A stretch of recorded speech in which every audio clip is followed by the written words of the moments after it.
Video میں جو بھی بتایا جائے گا وہ بسبی اینڈ ایسوسیٹس کا کام ہے۔ میں اس میں سے کچھ بھی اپنی طرف سے نہیں کہہ رہی، میں صرف ایک وائس اوور آرٹسٹ ہوں جو مسٹر بسبی کے لفظوں کو آواز دے رہی ہوں۔ مسٹر بسبی کہتے ہیں کہ مندرجہ ذیل پیشکش عمومی قوانین ہیں جن کا اطلاق جائیداد پر شادی کی تحلیل کی صورت میں یا ایکسچینج معاہدے کی تقسیم کے مقاصد کے لیے یا وصیت نامے کے لیے کیا جا سکتا ہے۔ مسٹر بسبی مزید کہتے ہیں کہ جو قوانین میں آپ کے سامنے پیش کر رہا ہوں وہ ٹیکساس کیس قانون اور ٹیکساس فیملی کوڈ پر مبنی ہیں۔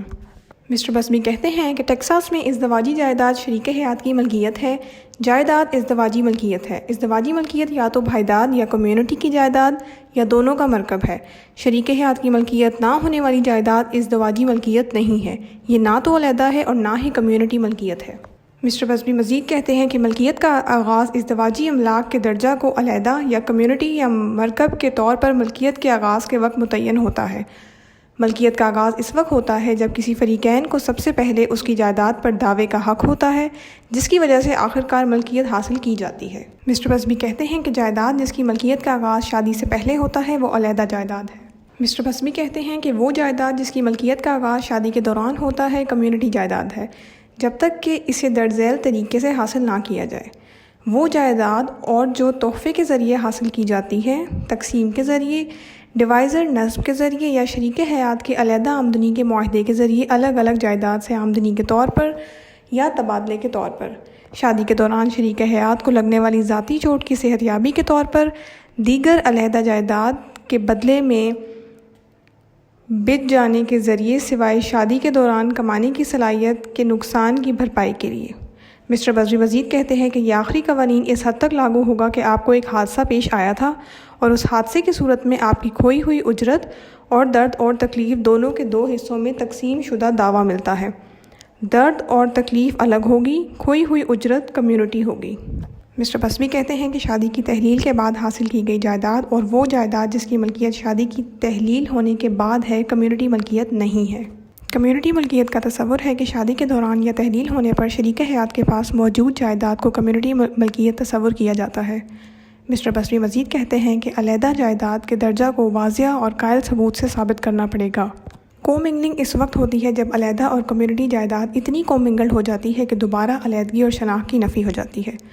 تو کمیونٹی کے مفروضے پر قابو پانے کے لیے قائل کرنے کے شواہد کو ختم نہیں کیا جاتا اور زیر بحث اثاثوں کو کمیونٹی ملکیت سمجھا جاتا ہے۔ مسٹر بسبی کہتے ہیں کہ ٹریسنگ میں ملکیت کے آغاز کا سراغ لگانا شامل ہے۔ علیحدہ جائیداد کا درجہ اسکیل کے تبادل یا علیحدہ جائیداد کی شکل میں تبدیلی سے نہیں بدلتا۔ ایک علیحدہ جائیداد کا یقینی طور پر سراغ لگایا جا سکتا ہے اور شناخت کی جا سکتی ہے۔ یہ اس حقیقت سے قطع نظر کہ علیحدہ جائیداد میں تبدیلی یا شکل میں تبدیلیاں ہوں علیحدہ جائیداد ہی رہتی ہے۔ ٹریسنگ میں ایک علیحدہ جائیداد قائم کرنا ثبوت کے ذریعے اس کا وقت اور ذرائع کو ظاہر کرنا شامل ہے، جس کے ذریعے شریک حیات کے اصل میں جائیداد کا قبضہ حاصل کیا جا سکتا ہے۔ مسٹر بسبی کہتے ہیں کہ میں آپ کو علیحدہ ملکیت کی تبدیلیوں کے بارے میں جو بہترین مثال ہوگی جس میں آپ ETF یا اسٹاک دے سکتا ہوں اور وہ 401 کے ٹریڈ کر رہے ہیں۔ اگر آپ شادی کی تاریخ پر مالیت لیتے ہیں اور اسے علیحدہ سمجھتے ہیں اور پھر طلاق کی تاریخ پر مالیت لیتے ہیں اور طلاق شادی کے ساتھ نسبتاً جلدی ہو جاتی ہے، شاید 2 سال بعد، اور اسٹاک مارکیٹ میں بڑے پیمانے پر اضافہ ہوا ہو، لیکن جب تک بنیادی اثاثوں کا کاروبار نہیں کیا گیا اور صرف ان کی قیمت میں اضافہ ہو، درجہ بندی کے لحاظ سے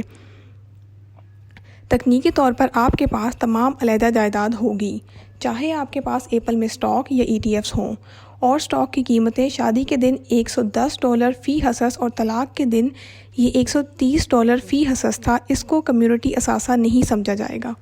بلکہ یہ ایک علیحدہ جائیداد کا اثاثہ ہوگا۔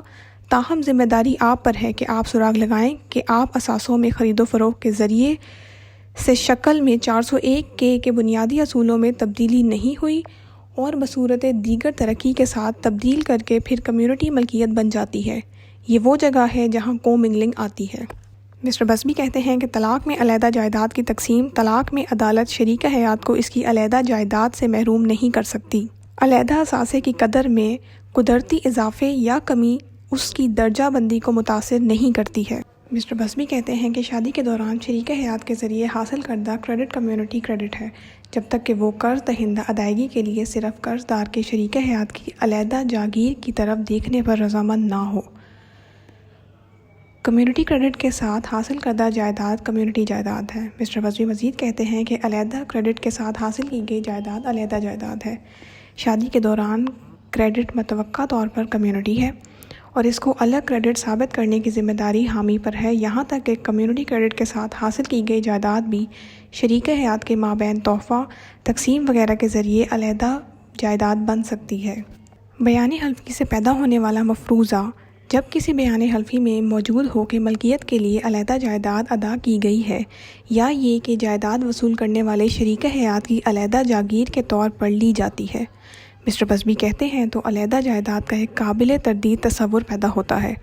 جہاں دوسرا شریک حیات بیان میں باوجہ یا رضامندی کے ساتھ حبا کرنے والا یا بصورت دیگر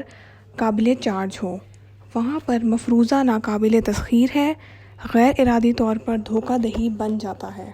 مسٹر بزمی کہتے ہیں کہ شریک حیات کے مابین جائیداد کی منتقلی سے پیدا ہونے والا مفروضہ جہاں ایک شریک حیات دوسرے شریک حیات کو جائیداد منتقل کرتا ہے، وہاں تحفے کا ایک قابل تردید تصور ہوتا ہے، یہاں تک کہ جائیداد کی منتقلی کا بیان حلفی بھی نہ ہو۔ مسٹر بزمی کہتے ہیں کہ ملکیت میں دیگر شریک حیات کا نام شامل کرنے سے مفروضہ جہاں ایک شریک حیات الگ جائیداد کا ارادہ فراہم کرتا ہے اور دوسرے شریک حیات کے نام پر ملکیت کی جاتی ہے، وہاں تحفے کا ایک رد مفروضہ پیدا ہوتا ہے جہاں ایک شریک حیات شادی کے دوران جائیداد حاصل کرنے کے لیے علیحدہ جائیداد کا استعمال کرتا ہے اور دونوں شریک حیات کے نام پر اس جائیداد کی ملکیت لیتا ہے۔ ایک قابل رد مفروضہ پیدا ہوتا ہے کہ خریداری کرنے والا شریک حیات دوسرے شریک حیات کو الگ جائیداد کے سوا اس کا آدھا حصہ تحفے میں دینے کا ارادہ رکھتا ہے۔ مسٹر بزمی کہتے ہیں کہ شریک حیات کے مابین تحفہ سے آمدنی کے بارے میں مفروضہ جہاں ایک شریک حیات دوسرے شریک حیات کو جائیداد کا تحفہ دیتا ہے، اس تحفے میں جائیداد کی تمام آمدنی شامل تصور کی جاتی ہے جو دی گئی جائیداد سے پیدا ہو سکتی ہے۔ مسٹر بزمی کہتے ہیں کہ کومنگل فنڈز کے انخلاء کے بارے میں مفروضہ جہاں ایک کھاتہ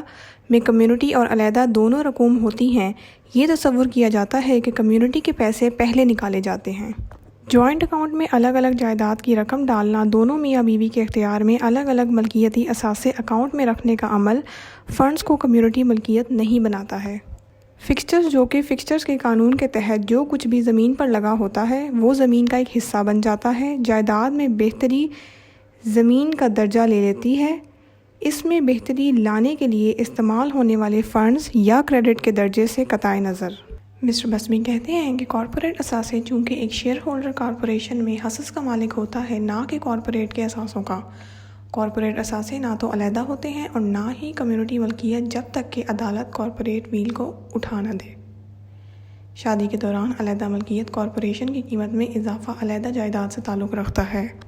شریک حیات کے شراکت داری کے حقوق ٹیکساس یونیفارم شراکت داری ایکٹ کے تحت جائیداد کے 3 حقوق ہیں، ان میں سے 2 کمیونٹی ملکیت نہیں ہو سکتی، ایک کمیونٹی ملکیت شراکت داری میں حصہ دار کا فائدہ ہو سکتی ہے۔ مسٹر بزمی مزید کہتے ہیں کہ شراکت داری کے اثاثے اور شراکت داری کی تقسیم ٹیکساس نے شراکت داری کے وجود کے نظریے کو اپنایا ہے۔ شراکت داری کی جائیداد شراکت داری کی ملکیت ہے، نہ کہ شراکت داروں کی، اور غیر ارادی طور پر دھوکہ دہی کی صورت میں انفرادی شراکت داروں کی علیحدہ یا کمیونٹی ملکیت نہیں ہے۔ اگر کسی شراکت دار کو شادی کے دوران منافع کا حصہ ملتا ہے تو وہ کمیونٹی ملکیت ہے، چاہے شراکت داری میں شریک حیات کا حصہ اس کی علیحدہ ملکیت ہی کیوں نہ ہو۔ ٹرسٹ ہولڈرز اور بٹوارہ شریک حیات کے فائدے کے لیے ٹرسٹی کے پاس موجود جائیداد شریک حیات کی ملکیت نہیں ہے اور ازدواجی ملکیت نہیں ہو سکتی ہے۔ تاہم جہاں شریک حیات مستفید ہونے والے کو غیر مشروط حق حاصل ہے کہ وہ جائیداد ٹرسٹ سے پاک ہو، تو اس جائیداد کے ساتھ ایسا سلوک کیا جاتا ہے جیسے یہ شریک حیات کی ملکیت ہو، حالانکہ ابھی تک ٹرسٹی کے ہاتھ میں ہے۔ جہاں شریک حیات ٹرسٹ کا سیٹلر اور مستفید دونوں ہوتا ہے، ٹرسٹ جائیداد کی آمدنی ممکنہ طور پر کمیونٹی آمدنی ہے۔ جہاں ٹرسٹ تحفے کے ذریعے قائم ہو یا قانون کی صورت میں اس بات سے متصادم ہے کہ ٹرسٹ کی تقسیم الگ ہے یا کمیونٹی ملکیت ہے۔ وفاقی قانون بعض اوقات ٹیکساس کے ازدواجی املاک کے قانون کو روکتا ہے، اور ان حالات میں وفاقی قانون سے مشورہ کیا جانا چاہیے تاکہ شریک حیات کی حقوق اور ان کی جائیداد کا تعین کیا جا سکے۔ جس پر سوال اٹھایا جاتا ہے یہ اکثر سماجی تحفظ کے ساتھ آتا ہے۔ مسٹر بزمی مزید کہتے ہیں کہ سماجی تحفظ کو ایک الگ جائیداد کے طور پر پیش کیا جاتا ہے، نہ کہ تقسیم کے قابل۔ طلاق میں کئی بار کوئی بھی سماجی تحفظ کو ایک اثاثے کے طور پر دیکھے گا اور اس آمدنی کے ذرائع کو مستقبل کے اثاثے کے طور پر قائم کرنے کی کوشش کرے گا، اور وہ اس پر بحث کرنے کی کوشش کریں گے جو عام طور پر بہت جلد ختم ہو جاتا ہے۔ مسٹر بسبی مزید کہتے ہیں کہ ریٹائرمنٹ میں ملازمین کے کچھ فوائد ہیں اور ریٹائرمنٹس کی درج بندی متعین بینیفٹ پلانز اور متعین کنٹریبیوشن پلانز میں کی گئی ہے۔